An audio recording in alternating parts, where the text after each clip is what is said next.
Bayangkan kamu sedang duduk di sebuah kafe, memperhatikan dua orang di meja seberang. Keduanya memegang koran bisnis yang sama.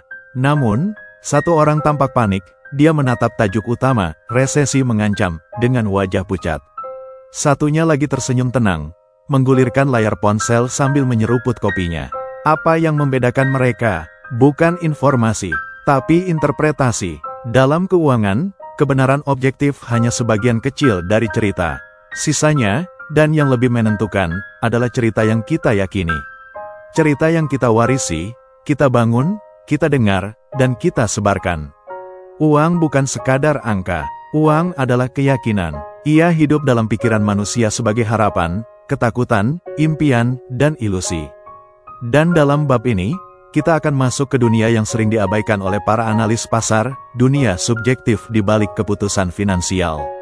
Dunia di mana persepsi lebih menentukan daripada kenyataan, dan di mana manusia mempercayai cerita yang membuat mereka merasa nyaman, bukan selalu cerita yang benar.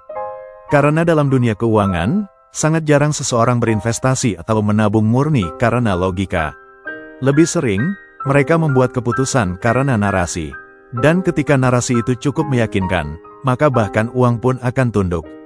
Selamat datang di dunia di mana kamu percaya apa yang ingin kamu percaya, dan uang mengikuti ceritamu.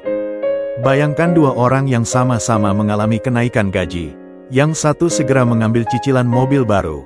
Yang satunya lagi justru menambah porsi investasinya. Pertanyaannya bukan siapa yang lebih rasional, melainkan cerita apa yang mereka yakini tentang uang. Manusia bukan mesin kalkulator. Kita tidak mengambil keputusan hanya berdasarkan data, melainkan juga emosi, pengalaman masa lalu, dan terutama, narasi pribadi. Ada yang dibesarkan dalam keluarga miskin dan selalu hidup dalam rasa takut akan kekurangan. Baginya, menabung berarti bertahan hidup. Ada pula yang tumbuh dalam lingkungan konsumtif, dan percaya bahwa menunjukkan kesuksesan adalah bagian dari status sosial. Baginya, membeli mobil mewah bukan pemborosan, tapi validasi. Tidak ada satupun keputusan itu yang benar atau salah secara universal. Yang ada hanyalah berbagai versi kenyataan yang hidup dalam pikiran masing-masing. Fakta persepsi. Contoh paling jelas bisa kita lihat dalam dunia saham. Saat harga saham turun, sebagian orang panik menjual karena takut kerugian lebih besar. Sementara yang lain membeli lebih banyak, menganggap itu sebagai diskon besar-besaran. Apa yang membedakan mereka? Lagi-lagi, bukan fakta, karena faktanya sama, harga turun. Yang berbeda adalah cerita di kepala mereka tentang apa arti penurunan itu. Cerita yang meyakinkan bisa mengalahkan fakta. Bahkan, seringkali cerita justru menciptakan realita baru. Ketika banyak orang percaya bahwa properti akan terus naik, mereka membeli, dan harga benar-benar naik. Ketika banyak orang takut akan krisis, mereka berhenti belanja, dan ekonomi benar-benar melambat. Realitas subjektif yang menular. Narasi personal bisa berubah menjadi narasi kolektif. Itulah yang disebut sentimen pasar. Dan sentimen pasar tidak diatur oleh angka, tapi oleh persepsi massal. Narasi seperti, emas adalah tempat paling aman. Kripto adalah masa depan. Properti tidak pernah rugi. Bukanlah kebenaran mutlak. Tapi jika cukup banyak orang mempercayainya, mereka bisa menciptakan kenyataan yang nyata di pasar. Dan inilah mengapa mengenali cerita yang kita yakini itu sangat penting. Karena kadang, kita bukan sedang mengikuti logika, tapi sedang mempertahankan identitas. Setiap keputusan finansial yang kita ambil hari ini tidak pernah berdiri sendiri. Ia adalah hasil dari akumulasi pengalaman, nilai, trauma, dan pengaruh sosial yang datang dari keluarga, lingkungan, dan media. Kita semua membawa cerita lama ke dalam keputusan keuangan kita. Coba ingat, apakah keluargamu sering bertengkar karena uang? Apakah kamu dibesarkan dengan narasi, uang adalah akar segala kejahatan, atau uang harus dikejar tanpa lelah? Apakah kamu pernah mengalami momen traumatis seperti kehilangan pekerjaan, bisnis bangkrut, atau krisis keuangan? Semua itu membentuk mental model keuangan kita. Dan inilah alasan mengapa dua orang bisa melihat hal yang sama, seperti utang, investasi, atau tabungan, secara sangat berbeda. Pewarisan nilai finansial tanpa disadari. Banyak orang tidak menyadari bahwa mereka mengadopsi pola pikir finansial orang tuanya, bahkan jika mereka sebenarnya ingin hidup berbeda. Seorang anak yang tumbuh dalam kemiskinan ekstrim mungkin menjadi sangat hemat hingga menolak menikmati hasil kerja kerasnya. Sebaliknya, anak yang tumbuh dalam rumah penuh kemewahan mungkin sulit memahami konsep menunda kepuasan. Cerita-cerita ini tidak selalu disampaikan secara eksplisit. Terkadang, mereka menular lewat sikap, reaksi emosional, atau kebiasaan keluarga. Yang tidak disembuhkan dari generasi sebelumnya, akan diulang oleh generasi berikutnya. Dan inilah tantangan besar dalam pengelolaan uang, berani mengenali dan mengubah cerita yang sudah tidak relevan. Media dan budaya pop, penyebar cerita massal. Selain keluarga, kita juga terpapar pada cerita-cerita besar dari luar. Film-film yang meromantisasi kekayaan instan. Influencer yang memamerkan gaya hidup mewah. Iklan yang menggoda dengan, bayar nanti, nikmati sekarang. Cerita-cerita ini menciptakan standar kesuksesan palsu yang membuat banyak orang merasa gagal, meski sebenarnya mereka sudah hidup layak. Dan ketika kita mencoba mengejar cerita orang lain, kita seringkali mengorbankan ketenangan demi ilusi kebahagiaan. Selain cerita yang diwariskan, kita juga menciptakan cerita baru, entah sebagai pembenaran, motivasi, atau pelindung dari rasa takut. Cerita-cerita ini bisa menguatkan kita, atau justru menyesatkan. Beberapa contoh narasi yang umum. Saya berhak menikmati hasil kerja keras saya, jadi tidak apa-apa kalau saya boros. Investasi ini pasti berhasil, karena teman saya untung besar. Saya terlalu tua untuk mulai belajar soal keuangan. Setiap kalimat itu bukan fakta, tapi ketika kita mengulanginya cukup sering, ia menjadi keyakinan. Dan keyakinan itu akan menentukan arah keputusan kita. Efek self-fulfilling prophecy. Salah satu kekuatan terbesar dari narasi adalah kemampuannya menciptakan kenyataan. Orang yang percaya dirinya buruk dalam mengelola uang, akan cenderung menghindari topik keuangan, dan akhirnya benar-benar buruk dalam mengelolanya. Orang yang yakin bahwa semua investasi itu menipu, tidak akan pernah mencoba, dan tidak pernah merasakan manfaatnya. Sebaliknya, narasi yang positif juga bisa menciptakan momentum. Saya mungkin belum paham sekarang, tapi saya bisa belajar. Saya tidak harus kaya, saya hanya perlu cukup dan tenang. Narasi ini bukan sekadar optimisme kosong. Mereka adalah kerangka berpikir yang memengaruhi sikap, pilihan, dan keberanian kita mengambil langkah. Kesadaran adalah kunci. Langkah pertama untuk mengambil alih kembali kendali finansial bukanlah membuka rekening baru atau membaca laporan keuangan. Tapi menyadari cerita apa yang sedang kita percayai. Tanyakan pada dirimu, cerita apa yang paling sering aku ulang tentang uang? Apakah cerita itu membantu atau menghambatku? Apakah aku menciptakannya sendiri, atau sekadar mewarisinya? Dengan menyadari narasi kita bisa membentuk ulang realita keuangan kita. Kita bisa menulis cerita baru. Cerita yang lebih sesuai dengan siapa kita hari ini, bukan siapa kita di masa lalu, atau siapa yang orang lain ingin kita jadi. Mengubah narasi tentang uang bukan sekadar proses berpikir. Ini adalah proses menghidupi narasi baru itu dalam tindakan nyata setiap hari. Cerita yang baru tidak cukup ditulis, ia harus dipraktikkan, diuji dalam tekanan, dan diperkuat lewat pengalaman. Sama seperti kita punya rutinitas pagi atau malam, kita juga bisa menciptakan ritual keuangan yang membantu menanamkan narasi baru. Jurnal keuangan harian, tulis satu kalimat reflektif setiap hari tentang keputusan keuangan yang kamu ambil dan cerita apa yang mendasarinya. Evaluasi bulanan, lihat lagi pengeluaran, bukan untuk menyalahkan, tapi untuk mengenali pola cerita yang muncul. Apakah ini karena takut? Karena ingin diterima? Karena syukur? Afirmasi finansial. Ulangi setiap pagi kalimat-kalimat seperti, uang adalah alat, bukan tujuan. Saya cukup, saya aman, saya punya kendali. Semakin sering kita menghidupi cerita baru ini, semakin dalam ia mengakar. Sama seperti keyakinan lama terbentuk dari pengulangan, keyakinan baru juga tumbuh lewat konsistensi. Lingkungan sosial sangat berpengaruh pada narasi keuangan. Kita mungkin bisa menulis ulang cerita di kepala kita, tapi akan sulit jika setiap hari kita dikelilingi oleh orang yang hidup dalam cerita lama. Orang yang mengukur nilai diri dari merek barang. Orang yang percaya kamu hanya berhasil jika punya rumah besar. Orang yang terus-menerus takut miskin meski hidup berkecukupan. Coba bentuk lingkungan baru, atau setidaknya pertemanan mikro, yang bisa menyuburkan narasi baru. Komunitas finansial yang sehat. Grup diskusi tentang kesadaran keuangan. Teman yang tidak memaksamu untuk tampil, tapi mendukungmu untuk tenang. Akan ada saatnya narasi lama datang kembali. Saat bisnis gagal, saat gaji telat, saat orang tua mengingatkan trauma lama. Disinilah titik kritis itu terjadi. Saat kamu harus berkata pada dirimu sendiri, aku bukan cerita lama itu lagi. Aku sedang membangun cerita baru. Ambil napas panjang, sadari perasaan yang muncul, takut, malu, marah. Tapi jangan izinkan emosi itu membajak ceritamu.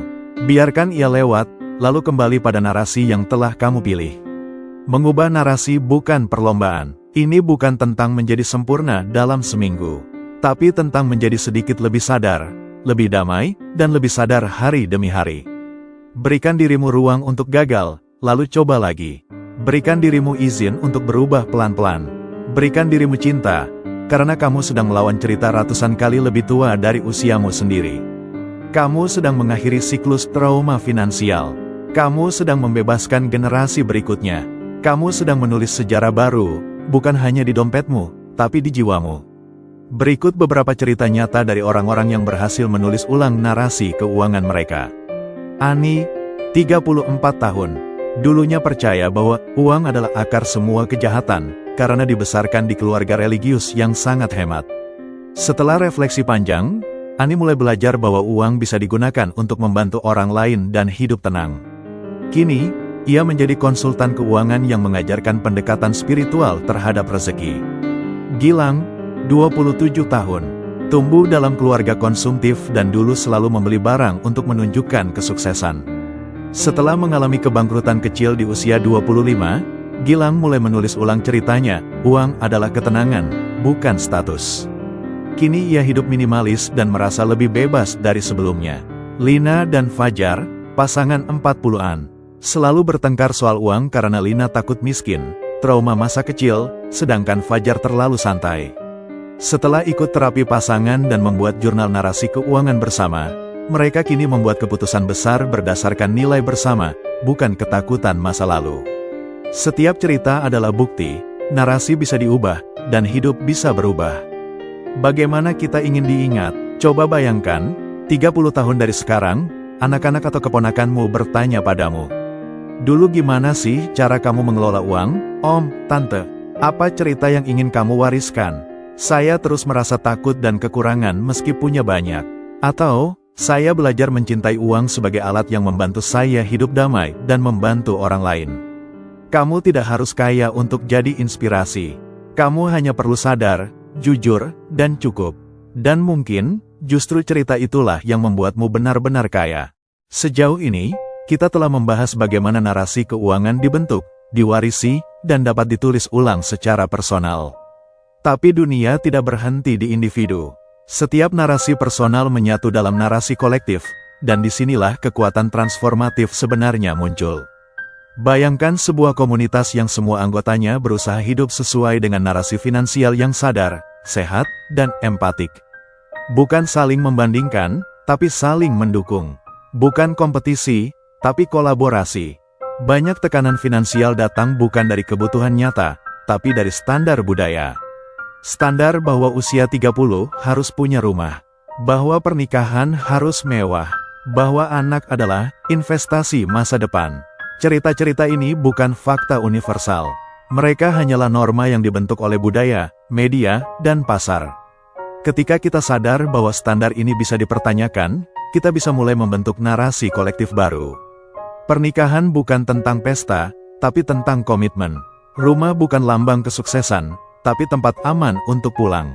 Anak bukan tabungan masa tua, tapi individu yang kita bimbing dengan cinta. Tidak sedikit krisis keuangan terjadi bukan karena angka, tapi karena narasi yang berkembang liar. Krisis subprime mortgage 2008 diawali oleh narasi bahwa harga rumah selalu naik. Bubble.com dibentuk oleh narasi bahwa semua yang berbau teknologi akan sukses. Ledakan kripto diwarnai narasi, cepat kaya dan bebas finansial. Ketika cerita jadi fondasi pengambilan keputusan massal, maka pasar pun tunduk pada fiksi. Dan fiksi yang terlalu indah, bila tak direfleksikan, akan jadi jebakan. Sebaliknya, narasi kolektif yang sehat bisa menciptakan ekonomi yang lebih manusiawi. Narasi bahwa kesejahteraan lebih penting daripada pertumbuhan tak terbatas. Bahwa keseimbangan hidup lebih berharga daripada lembur tanpa akhir. bahwa ketenangan batin adalah bentuk tertinggi dari kekayaan. Bayangkan generasi baru yang sejak kecil diajari bahwa uang bukan ukuran cinta, bahwa menabung bukan tanda kekikiran, tapi perencanaan, bahwa membantu orang lain bisa lebih membahagiakan daripada belanja barang baru. Bukan dengan angka-angka dan rumus semata, tapi dengan cerita. Dongeng tentang keberanian menolak utang konsumtif. Komik tentang anak yang memilih berbagi daripada pamer. Film anak yang menekankan empati dalam keputusan finansial. Cerita seperti ini akan jauh lebih mengakar daripada grafik atau teori. Karena anak-anak belajar bukan dari logika, tapi dari cerita yang menyentuh hati mereka. Salah satu narasi kolektif paling merusak adalah pemisahan total antara spiritualitas dan kekayaan. Orang suci harus miskin, orang kaya pasti serakah. Padahal sejarah spiritualitas penuh dengan tokoh-tokoh yang mengelola kekayaan dengan bijak. Nabi Yusuf adalah manajer logistik terbesar Mesir kuno. Siti Khadijah adalah saudagar kaya yang mendanai dakwah awal Islam. Siddhartha Gautama meninggalkan istana bukan karena benci kekayaan, tapi karena ingin menemukan makna di baliknya.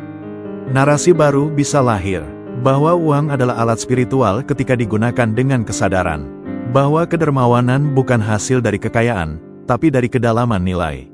Apa jadinya jika tetangga mulai saling membantu bukan hanya saat lebaran, tapi juga dalam merancang rencana keuangan?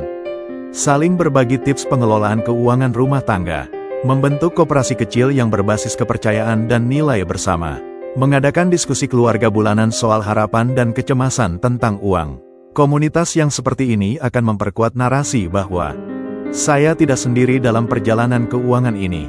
Kita bisa saling menopang, bukan menjatuhkan. Kesuksesan finansial bersama lebih indah daripada kemenangan pribadi. Menjadi penulis cerita uangmu, dan cerita orang lain juga.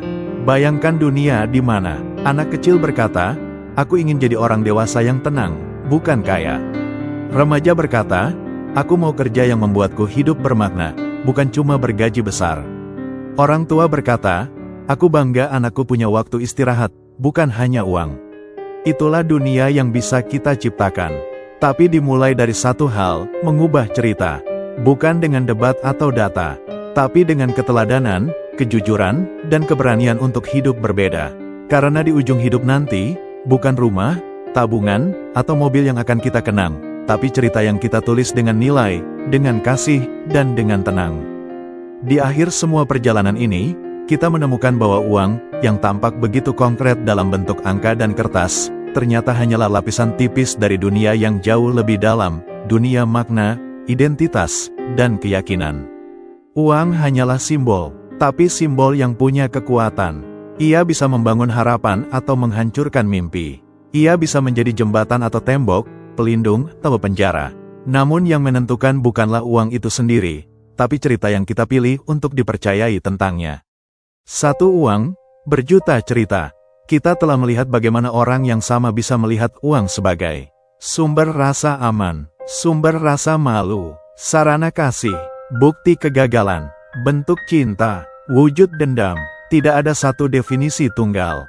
Karena uang, seperti cermin, hanya memantulkan isi dari kepala dan hati kita. Maka disinilah kebebasan sejati. Kita bisa memilih cerita kita sendiri. Uang tidak bisa bicara, tapi kita memberinya suara.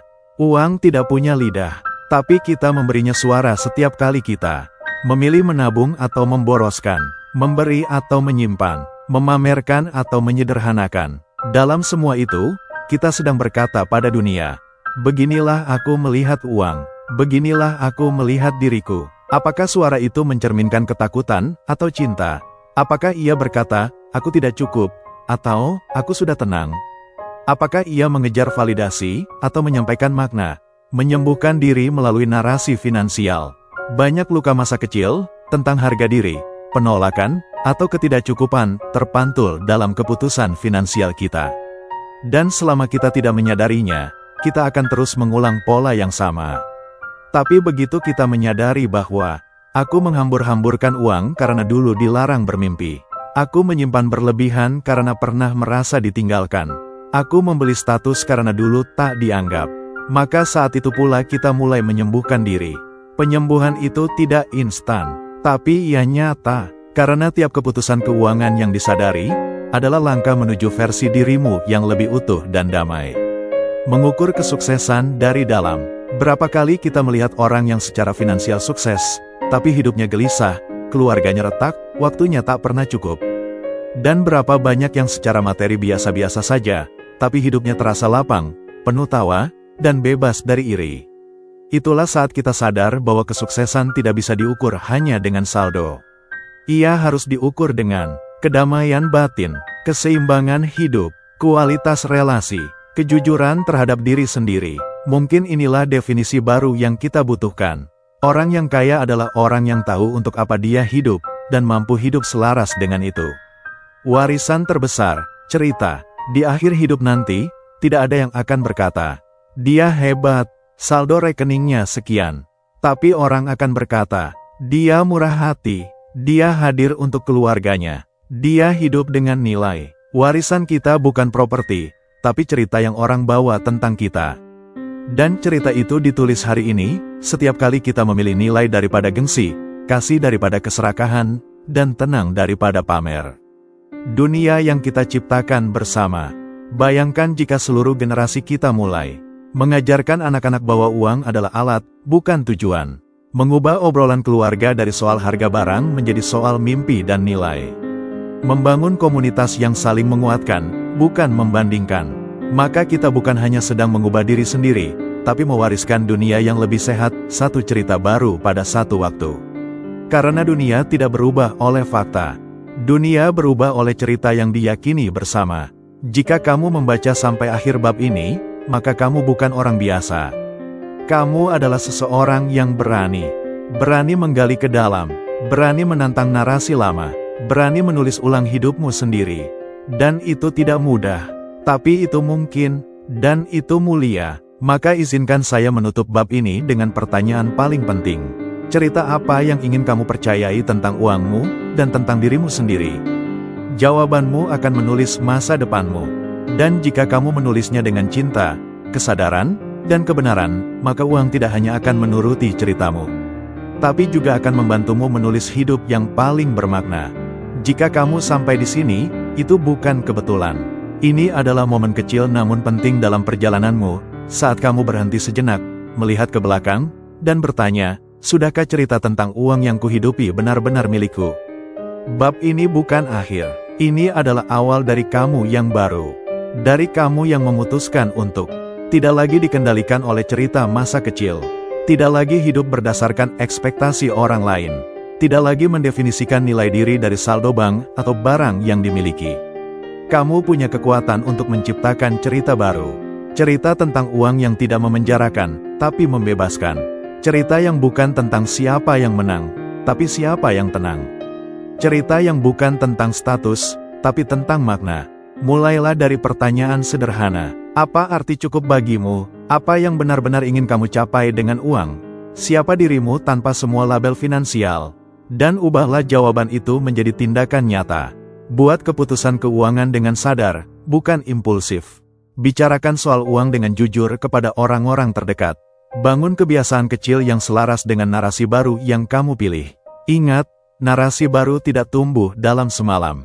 Tapi ia akan tumbuh, jika kamu menyiramnya dengan keberanian, kesabaran, dan cinta. Terima kasih sudah mengikuti perjalanan panjang kita di bab 18 ini.